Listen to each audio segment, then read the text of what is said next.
To set up the slingshot, you'll need the red pieces. That includes the red rectangular base and the two red vertical arms. You'll need the brown crossbar, the green pouch, elastic materials, and a ball to launch. Slide the vertical arms into the base at either one of the insets towards one end or in the middle, and then place the crossbar on the pegs between the legs at a level that won't interfere with the launching. Attach your rubber bands to the legs and then to the pouch.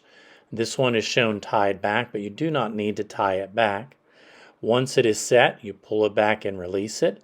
You can change the angle of the launch to try different angles. You can rotate the base sideways so that you can launch on a wider base. And then you can also adjust how far you pull the slingshot back before releasing it to fire. Ponder physics.